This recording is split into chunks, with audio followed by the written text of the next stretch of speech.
Our top story this morning, US President Joe Biden has assured outgoing Israeli President Reuven Rivlin that his country will not permit Iran to develop nuclear weapons.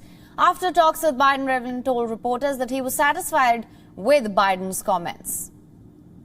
So this includes we're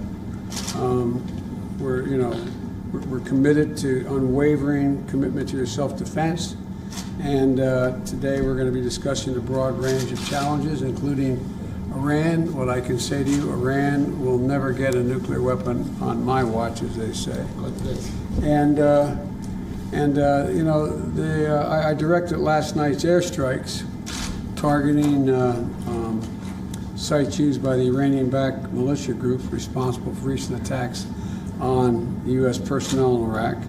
And I must say that we found a real great friend to Israel, and I'm very much satisfied by his announcement that he is going to look that there would be no nuclear weapon in the Middle East once we are talking about Iran, and that he's going to invite the Prime Minister of Israel in the very next days in order to find a way to cooperate, to exchange ideas about the necessities once we are talking about what is happening in the Middle East and what is happening between us and our neighbors.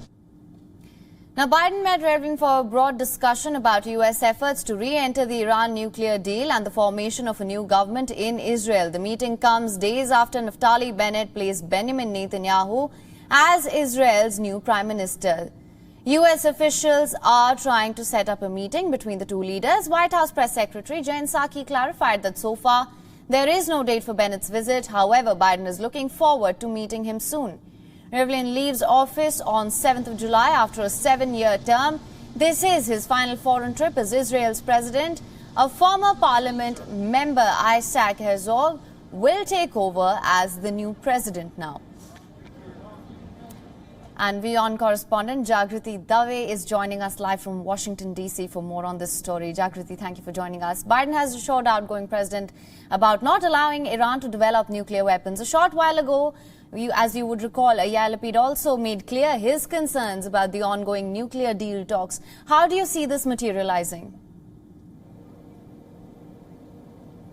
Yes, I think that this is once again this delicate balance that Joe Biden in the US is having to play between wanting to return to that 2015 nuclear deal that President Trump pulled the United States out of, but also reassuring Israel and communicating the US's solidarity with Israel as it has done traditionally in the past.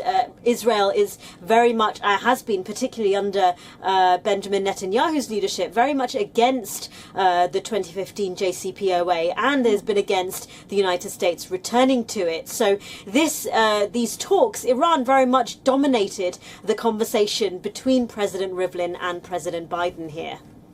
Right, Jagriti. We also know that the United States and Iran haven't had direct talks. How do you see this impacting? We also know this is happening in the backdrop of Iran-backed militia strikes.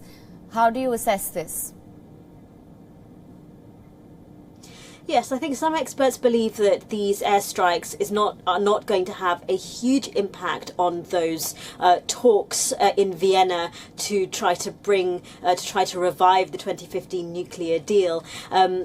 I think that there is a sense that these talks are underway and that they are pretty complicated as they are. And this is the second time that the US has conducted airstrikes against Iran-backed militia. The first time under Joe Biden's tenure was in February. So, some observers argue that it's not going to have a huge impact. But others say that actually the fact that these Iran-backed groups are vowing retaliation for these airstrikes, some experts are saying that actually this might suggest or this might indicate that a continuation of to and forth of these sorts of attacks between US forces in the region and militias in the region, rather than having actually that deterrent effect that the United States perhaps hoped that it would have. Right, Jagriti. Thank you so much for joining us with all those. WION is now available in your country. Download the app now. Get all the news on the move.